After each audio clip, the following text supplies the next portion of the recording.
نحمده ونصلي على رسوله الكريم اما بعد فاعوذ بالله من الشیطان الرجیم بسم اللہ الرحمن الرحیم اتبعوا ما انزل الیکم من ربکم ولا تتبعوا من دونه اولیاء قلیلا ما تذکرون۔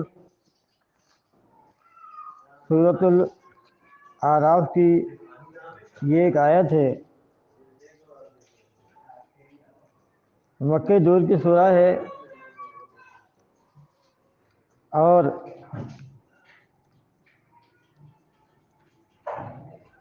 اہل ایمان کو کہا جا رہا ہے کہ اللہ تبارک و تعالیٰ نے تمہاری طرف کتاب نازل کی ہے، دنیا کی بہترین کتاب اللہ نے نازل کی، اور یہ ایسی کتاب ہے جسے قیامت تک کوئی تبدیل نہیں کر سکتا۔ نبی علیہ السلام پر یہ کتاب نازل ہوئی، آپ دیکھ لیں کہ کتنا دور گزر گیا، تقریباً 1450-1500 سال ہو گئے، لیکن اللہ نے اس کتاب کو محفوظ رکھا ہے۔ فرمایا انا نحن نزلنا الذکر و انا لہ لحافظون، کہ ہم نے اس ذکر یعنی قرآن کو نازل کیا اور ہم ہی اس کی حفاظت کرنے والے ہیں۔ یعنی قرآن کی حفاظت اللہ نے اپنے اوپر لی ہے، اس لیے کہ انسان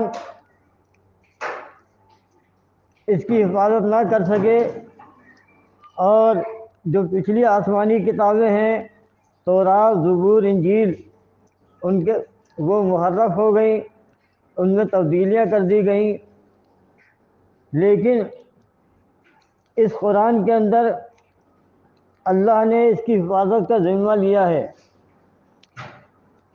تو لہذا 1450-1500 سال ہو گئے، لیکن یہ کتاب جو نبی علیہ السلام پر نازل ہوئی تھی، جو نبی علیہ السلام دے کے گئے، وہی کتاب ہم تک پہنچی ہے۔ اللہ تبارک و تعالیٰ کا فرمان ہے لا یاتہ الباطل من بین یدیہ ولا من خلفہ، کہ اس کتاب میں باطل داخل نہیں ہو سکتا، آ نہیں سکتا،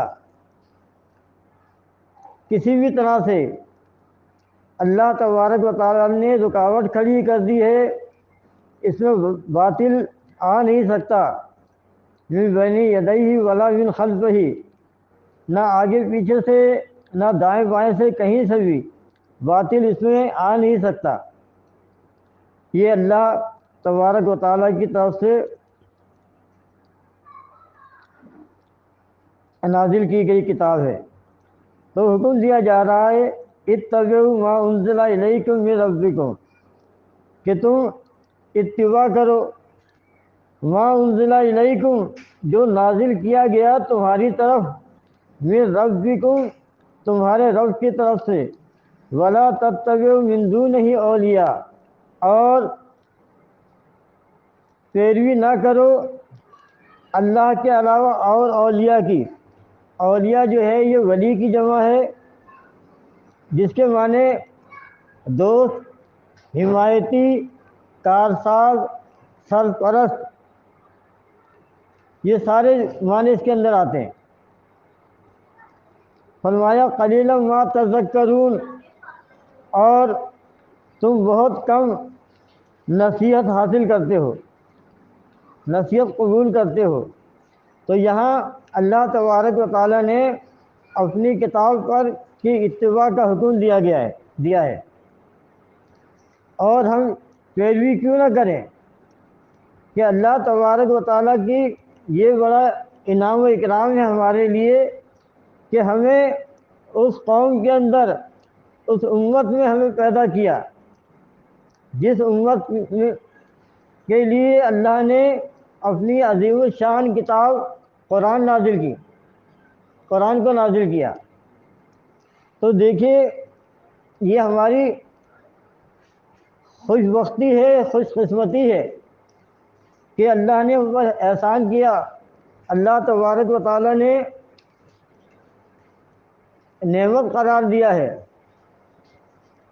اللہ فرماتا ہے الیوم اکملت لکم دینکم و اتممت علیکم نعمتی و رضیت لکم الاسلام دینا۔ تو دیکھیں دین جو ہے یہ نبی کے اوپر، صحابہ کے اوپر مکمل ہو چکا تھا۔ ایسا نہیں ہے کہ دین بعد میں مکمل ہوا، نبی کے اوپر مکمل ہو چکا تھا۔ نبی کی زندگی میں، صحابہ کرام کی موجودگی میں دین مکمل ہو گیا۔ الیوم اکملت لکم دینکم، فرمایا آج کے دن نبی علیہ السلام جب آپ نے آخری حج کیا، آپ کا ایک ہی حج تھا، اور اس سے پہلے مدینے سے وہ عمرہ کرنے گئے تھے، یعنی حج کی فرضیت کے بعد نبی علیہ السلام نے ایک ہی حج کیا فتح مکہ کے بعد، اور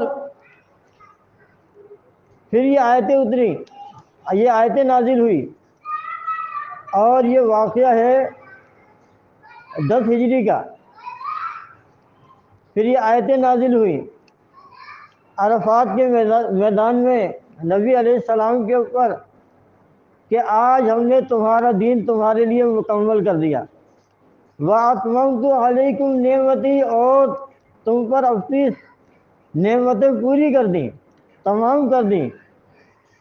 وَرَضِيتُ لَكُمُ الْإِسْلَامَ دِينًا، اور تمہارے لیے دین اسلام کو پسند کیا۔ تو دین جو ہے وہ اسلام ہے۔ ان الدین عند اللہ الاسلام، اللہ کے نزدیک دین اسلام ہے، اور خالص اسلام وہی ہے جو نبی کے اوپر اترا، صحابہ کرام کے اوپر اترا، ان کی زندگی میں مکمل ہوا، وہ ہے خالص دین جس میں کوئی ملاوٹ نہیں ہے۔ اور یہ جو دین، اتنے سارے دین نظر آتے ہیں، یہ سب بات کی پیداوار ہے اسلام کے نام پر۔ جو اتنے دین نظر آتے ہیں یہ بات کی پیداوار ہے۔ اسلام مکمل ہو چکا۔ اسلام کے اندر آپ دیکھیں کہ نہ اسلام کے اندر نہ کربلائی دین ہے، نبی علیہ السلام کا جو دین مکمل ہوا اس میں کربلا نہیں ہے، اس میں کوفہ نہیں ہے، خالص دین ہے نا۔ بھائی یہ کربلائی دین یہ تو بعد میں آیا ہے نا، نبی علیہ السلام کے دور میں تو کربلائی دین نہیں تھا، خالص دین تھا۔ اب اس میں کربلائی دین شامل کر دیا گیا۔ اور آپ دیکھیں کہ شیعت کا اتنا اس میں دخل اندازی ہے اسلام کے اندر، سب سے زیادہ بگاڑ شیعوں کے ذریعے سے آیا ہے اسلام کے اندر۔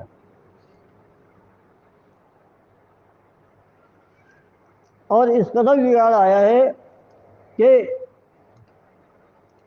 یعنی یہ سمجھ لیں کہ یہ جو حدیث کی کتابیں ہیں 7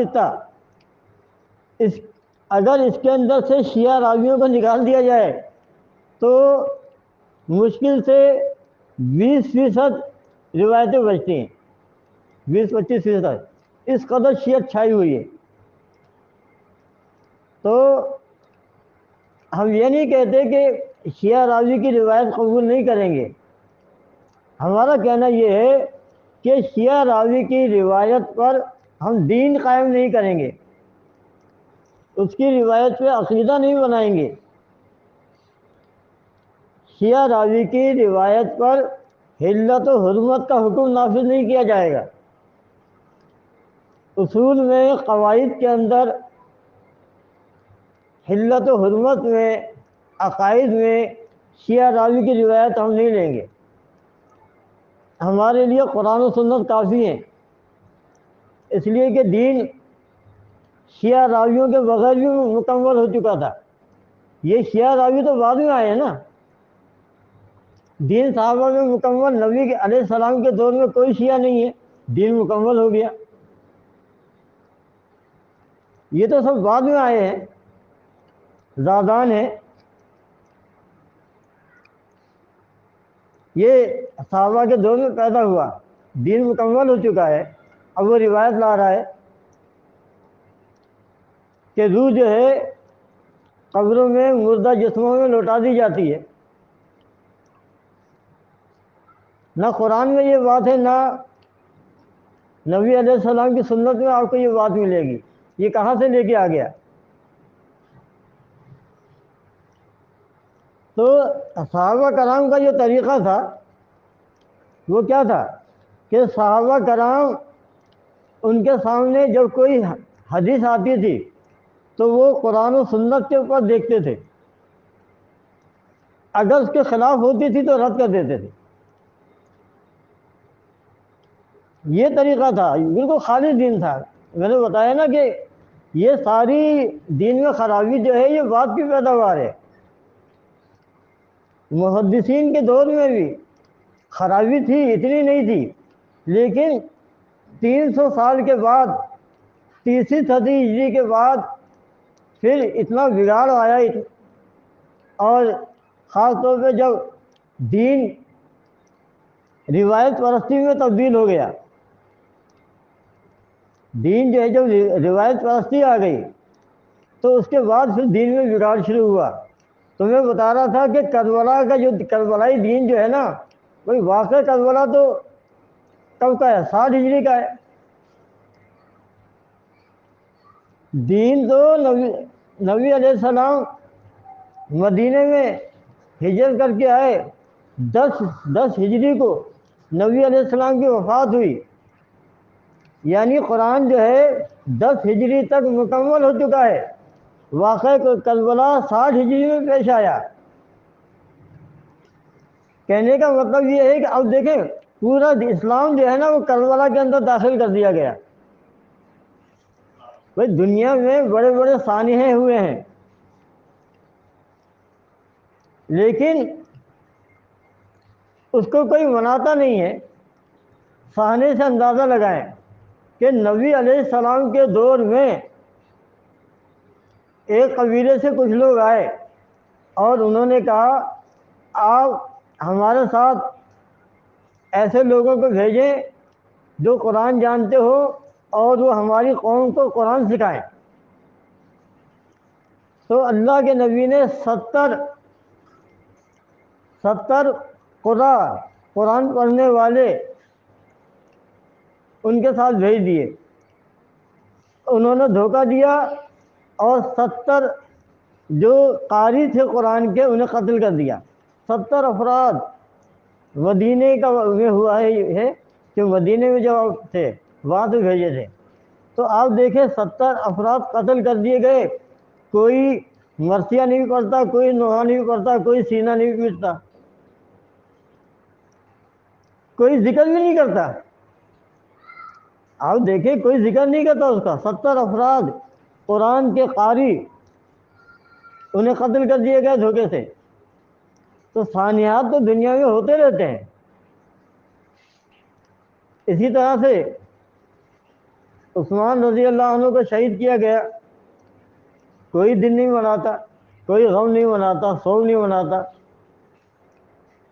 جنگ جمل اور جنگ صفین ہوئی، کوئی سوگ نہیں مناتا، کوئی غم نہیں مناتا. اس لیے کہ بھائی دین تو مکمل ہو چکا ہے.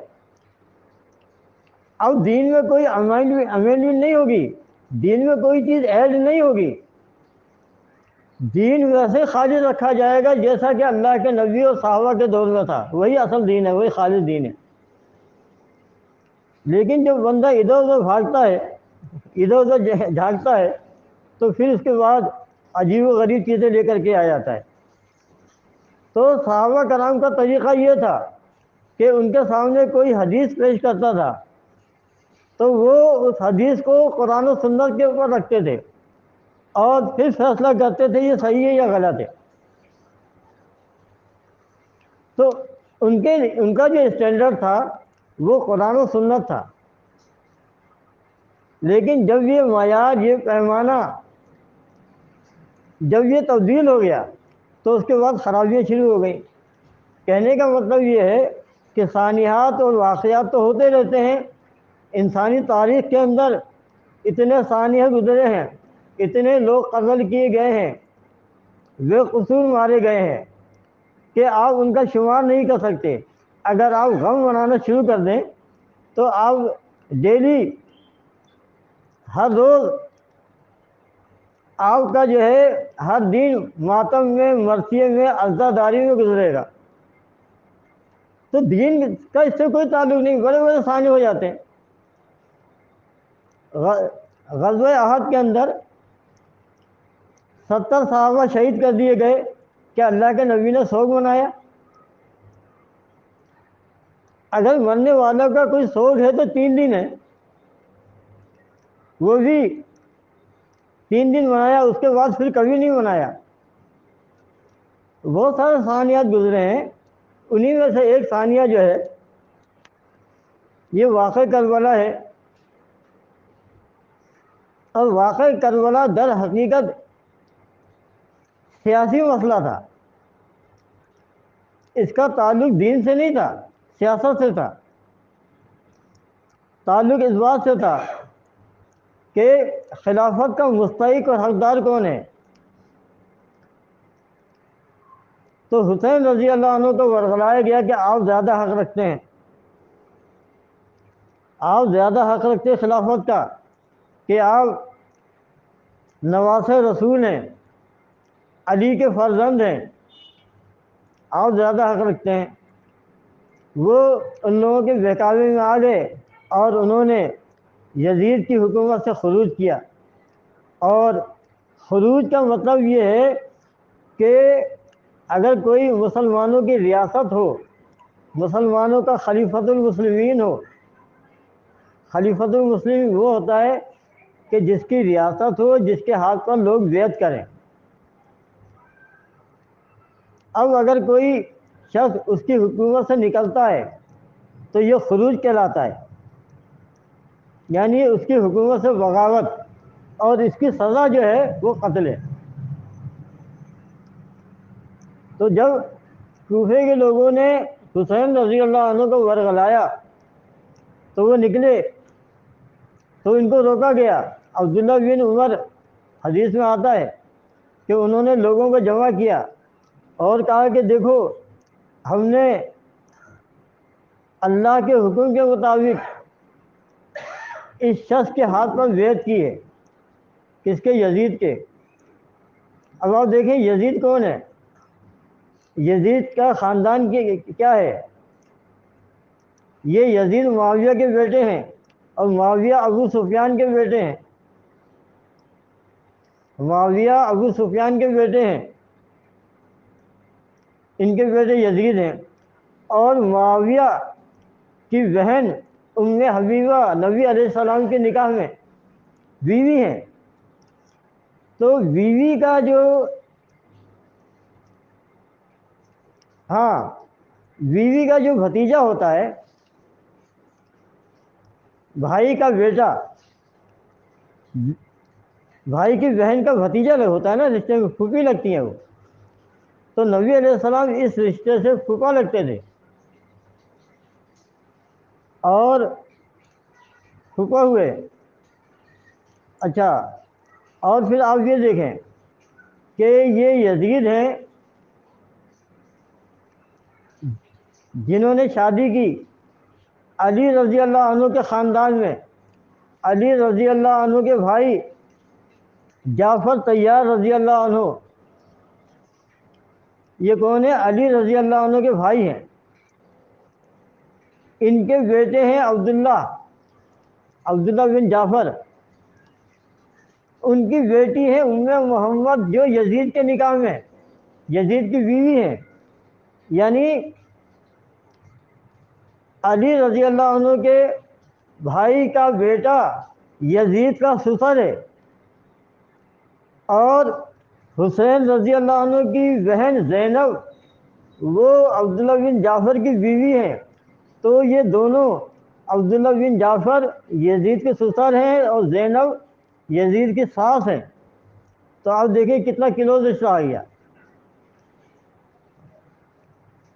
جب واقع کربلا ہوا تو وہاں سے اس تانے کے بعد پھر ان کا بچا کچا خاندان کہاں گیا تھا؟ دمشق میں گیا تھا یزید کے پاس، کیونکہ یزید ان کے خاندان کا تھا، وہ داماد بھی تو خاندان کا ہی ہوتا ہے نا۔ تو یہ اپنے داماد کے گھر گئی دمشق، وہاں رہی ہیں 2 مہینے تک، داماد کے گھر پہ رہی ہیں۔ تو یزید کا تو قتل حسین سے کوئی تعلق ہی نہیں بنتا، یزید دمشق میں تھے۔ یہ واقعہ کربلا میں ہوا، وہاں سے کوسوں میل دور کی بات ہے۔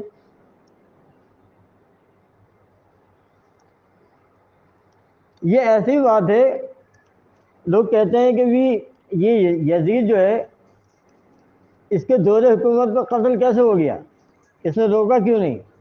تو ہم یہی سوال کرتے ہیں کہ پاکستان میں بے نظیر بھٹو کا دور اور اس کے دور حکومت میں کراچی میں اس کے بھائی کو قتل کر دیا گیا، کیا بے نظیر نے قتل کیا؟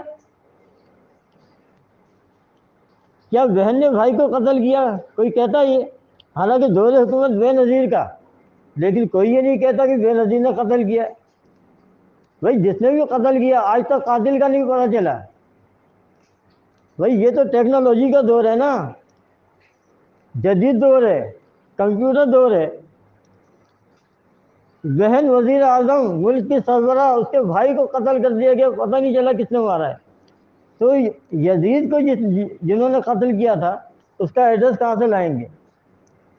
دوسری بات یہ کہتے ہیں کہ یزید نے ان پر مقدمہ کیوں نہیں چلایا۔ بھائی یزید مقدمہ کیوں چلاتا ہے؟ بھائی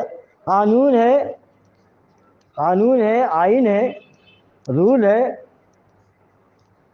کیا ہے کہ جو خلیفہ کی حکومت سے بغاوت کرے گا، اپنا ہاتھ بڑھائے گا کہ میرے ہاتھ پر بیعت کرو، تو اللہ کے نبی کا فرمان ہے اسے قتل کر دو۔ تو عبداللہ بن عمر نے مجمع لگایا اور کہا کہ دیکھو یہ لوگ نکل رہے ہیں، یہ حکومت سے بغاوت کر رہے ہیں، لیکن یاد رکھو اللہ کے نبی کا فرمان ہے کہ جو بھی بغاوت کرے گا، غداری کرے گا، قیامت کے دن اس کے آگے جھنڈا لگایا جائے گا اور کہا جائے گا کہ یہ مسلمانوں کا غدار تھا۔ پھر وہ کہتے ہیں کہ اللہ کے نبی کا فرمان ہے کہ جو بھی مسلمانوں کی حکومت سے خروج کرے، بغاوت کرے، غداری کرے، تو اسے قتل کر دو، چاہے وہ کوئی بھی ہو۔ تو مسئلہ تو یہ تھا کہ کوفے کے لوگ لینے گئے اور کوفے کے لوگوں نے ہی قتل کر دیا بغاوت کے جرم میں، خود بغاوت میں اکسایا اور بغاوت کی آڑ کے اندر قتل کر دیا کربلا کے میدان میں۔ تو اس میں یزید کا ہاتھ کہاں سے آ گیا؟ بنتا ہی نہیں نا، کسی طرح سے کوئی معاملہ بنتا ہی نہیں ہے یزید کا۔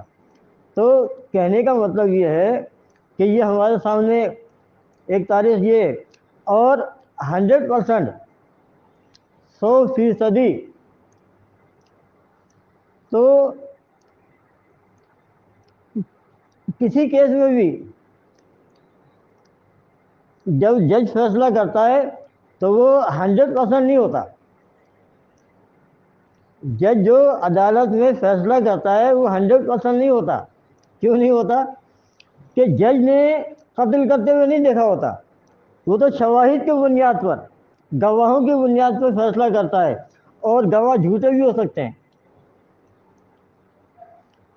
تو یہ جو عدالتوں میں فیصلے ہوتے ہیں یہ 100% پرفیکٹ نہیں ہوتے۔ کیونکہ جج جو فیصلہ کر رہا ہوتا ہے وہ موقع واردات میں موجود نہیں ہوتا. تو ایک امکان ہوتا ہے کسی بھی مقدمے کے فیصلے کا، ایک امکان ہوتا ہے کہ یہ صحیح بھی ہو سکتا ہے اور غلط بھی ہو سکتا ہے. کیسے ہو سکتا ہے؟ دیکھیں حدیث میں آتا ہے اللہ کے نبی کے پاس لوگ اپنا مقدمہ لاتے تھے، دو افراد آئے تو آپ نے کہا کہ دیکھو تم میں سے بعض لوگ چند زبان ہوا کرتے ہیں اور وہ اپنی چند زبانی سے اپنے حق میں فیصلہ کروا لیتے ہیں. تو نبی علیہ السلام نے کہا کہ نحن نحکم بالظواہر، ہم ظاہر کے کوئی فیصلہ کرتے ہیں، دلوں کا حال نہیں جانتے. تو اب مجھے بتائیے، لیکن ہمارے یہاں اس طرح پیش کیا جاتا ہے، یہ وائز، یہ مولوی یہ تقریریں کرتے ہیں اور اس طرح بیان کرتے ہیں جیسے انہوں نے یزید کو اپنی آنکھوں سے قتل کرتے ہوئے دیکھا ہے. تو ایسا نہیں ہے، کسی نے نہیں دیکھا. کوئی یہ نہیں کہتا کہ یزید نے اپنے ہاتھوں سے قتل کیا، اور اگر کروایا ہے تو پھر یہ الزام بے نظیر پہ بھی لگنا چاہیے کہ اس نے اپنے بھائی کو قتل کروایا ہے. کوئی نہیں کہتا یہ. تو کہنے کا مطلب یہ ہے کہ ایک ثانیہ ایک واقعہ رونما ہوا ہے. آج کتنے قتل ہوتے ہیں پتہ ہی نہیں چلتا قتل کس نے کیا ہے، نہیں پتہ چلتا نا. آج سے 1500 سال، 1400، 1450 سال پہلے ایک ثانیہ ہوا. تو اب یہ تعین کرنا کہ جی فلاں نے قتل کیا، یہ ممکن نہیں ہے، پاسبل نہیں ہے. اور ہمارے یہاں یہ جو داستانیں سنائی جاتی ہیں نا، کربلائی داستانیں، یہ ساری داستانیں جو ہیں واقع کربلا کے 100 سال کے بعد ابو مخنف شیعہ نے مقتل حسین کے نام سے کتاب لکھی اور اس کتاب میں واقع کربلا کو بیان کیا. آپ اندازہ لگائیں 100 سال کے بعد کتنا کچھ بدل چکا ہوگا. کہاں سے پتہ چلے گا کس نے قتل کیا 100 سال کے بعد؟ جبکہ صورتحال یہ ہے کہ کوئی ایسی کتاب اللہ کے علاوہ کوئی ایسی کتاب نہیں ہے اسلامی یا حدیث کی کتاب، سیاہ ستہ کو لے لیں، جس میں شیعہ موجود نہ ہو. اب اندازہ لگائیں، امام حاکم ان سے پوچھا صحیح مسلم کے بارے میں کہ کیا صحیح مسلم میں شیعہ ہیں؟ وہ کہتے ہیں کہ بھائی شیعہ سے بھری پڑی ہے. تو آپ دیکھیں خالص مال جو ہے نا وہ تو قرآن کے اندر ہے.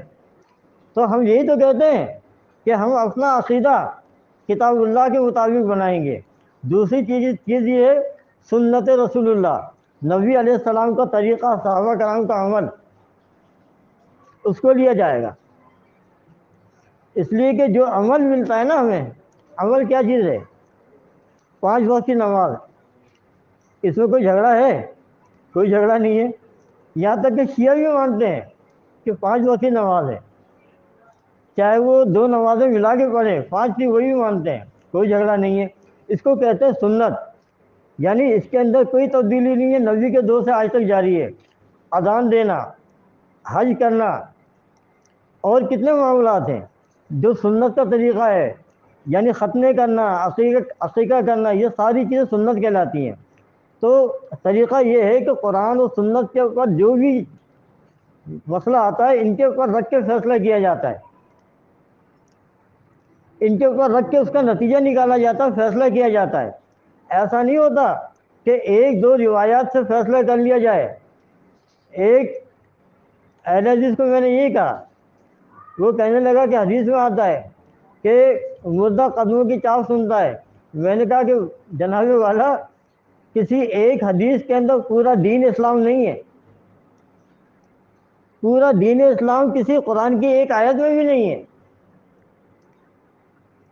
یہ جو ہم نماز پڑھتے ہیں نا، صلاۃ ادا کرتے ہیں، مکمل نماز کسی 1-2 حدیثوں کے اندر نہیں ہے. مکمل نماز کے لیے ساری روایتیں دیکھی جاتی ہیں. تو مجھے یہ بتائیے تو پھر ایک حدیث کے اوپر یہ کیسے فیصلہ ہو جائے گا کتاب اللہ کے خلاف کہ مردے سنتے ہیں؟ تو بھائی قرآن کی ساری آیتیں لی جائیں گی، حدیثیں لی جائیں گی، اس کے بعد فیصلہ ہوگا کہ یہ معاملہ ہے کیا، یہ کہاں ہوتا ہے، مردہ سنتا ہے یا نہیں سنتا ہے، پھر فیصلہ ہوگا۔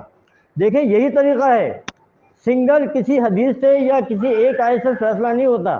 دیکھیں ایمان کا مسئلہ بنیادی مسئلہ ہے نا کہ کن کن چیزوں پر ایمان لانا ہے، اللہ پر، یوم آخرت پر، اللہ کی کتاب پر، انبیاء پر، فرشتوں پر، یہ موٹی موٹی چیزیں ہیں۔ لیکن کسی ایک آیت کے اندر ایمانیات سے متعلق تمام باتیں ایک یکجا نہیں ہیں، کسی ایک آیت کے اندر۔ اب دیکھیں ایک آیت میں آتا ہے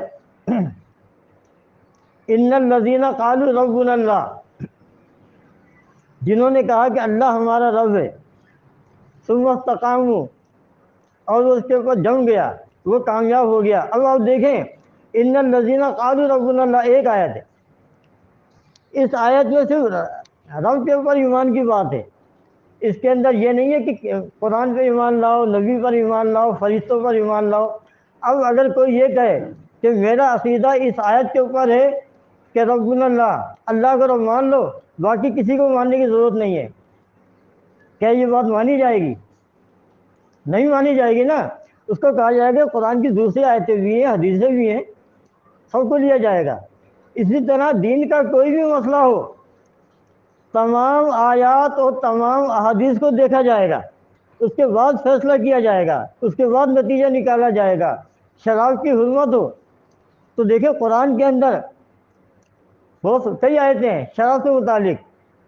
ایک آیت میں ہے جس کے اندر بظاہر ایسا لگتا ہے اس کی تعریف کی گئی ہے، اللہ کی نشانیوں میں سے قرار دیا گیا ہے۔ کوئی اگر اس آیت کو لے کے شراب کو حلال قرار دے دے۔ اسی طرح ایک آیت کے اندر ہے کہ جب تم نشے میں ہو تو نماز کے قریب نہ جایا کرو، اس کے اندر بھی شراب کی حرمت نہیں آ رہی ہے۔ اب شراب کی حرمت کی آیت الگ آ رہی ہے قرآن کے اندر ہی، جس میں شراب کو نجس قرار دیا، ناپاک قرار دیا، یہاں شراب حرام ہوئی ہے۔ اب اگر کوئی اس سے پہلے کی آیتوں کو لے لے، کہے کہ بھئی میرا اس کے اوپر عقیدہ ہے، تو یہ ایسا عقیدہ باطل ہوگا، چاہے وہ قرآن کی آیت کا حوالہ ہی کیوں نہ دے۔ ایک آیت میں ہے کہ شراب کے اندر فائدے بھی ہیں نقصان بھی ہے، لیکن فائدے کم ہیں نقصان زیادہ ہے۔ تو دیکھیں قرآن میں شراب کے اندر فائدہ بھی بتایا گیا۔ اب اگر کوئی اس آیت کو لے کے بیٹھ جائے کہ بھائی اللہ نے تو یہ کہا ہے فائدے کم ہیں نقصان زیادہ ہے، کوئی بات نہیں، لیکن حرام تو نہیں کہا اس آیت کے اندر، تو یہ طریقہ ہے ہی نہیں کوئی بھی۔ اگر یہ طریقہ رائج ہو جائے تو پھر تو یہ دین جو ہے یہ تو عجیب و غریب دین بن جائے گا۔ تو یہ جو ہمیں سبق پڑھاتے ہیں کہ جی دیکھو یہ آ رہا ہے کہ اللہ کے نبی 2 قبروں سے گزرے اور انہوں نے ایک شاخ لی ہری، اس کے 2 ٹکڑے کیے، لگا دیا، تو ثابت ہو گیا۔ اور بھائی کیا ہری شاخیں لگانے سے مردے زندہ ہو جاتے ہیں؟ اور بھائی کیا یہ قبریں مردے زندہ کرنے کی فیکٹریاں لگی ہوئی اس کے اندر؟ کیا کیسے زندہ ہو جائیں گے؟ بھائی یہ تو نبی علیہ السلام کا ایک عمل ہے جو بطور دعا کہ اللہ کے نبی نے کیا، یہ ان کا خاص معاملہ ہے۔ تو یہ ساری معاملات ہیں۔ بہرحال کہنے کا مطلب یہ ہے کہ خالص دین قرآن و سنت کا نام ہے، یہاں سے عقیدہ اخذ کیا جائے گا، حلت اور حرمت کے احکامات یہاں سے لیے جائیں گے، اصول و احکام یہاں سے لیے جائیں گے۔ روایتیں ہمیں اس میں کوئی مسئلہ نہیں ہے، شیعہ بھی اگر روایت کرتا ہے کرے، بات قرآن و سنت کے مطابق ہوگی تو شیعہ کی بات بھی مانیں گے، اس کے قرآن و سنت کے خلاف کسی کی نہیں مانیں گے۔ یہ ہے ہمارا منہج، ہمارا طریقہ اور ہمارا مسلک۔ اللہ تبارک و تعالی ہمیں توفیق دے۔ اقول قولی استغفر اللہ لی و لکم ولسائر المؤمنین۔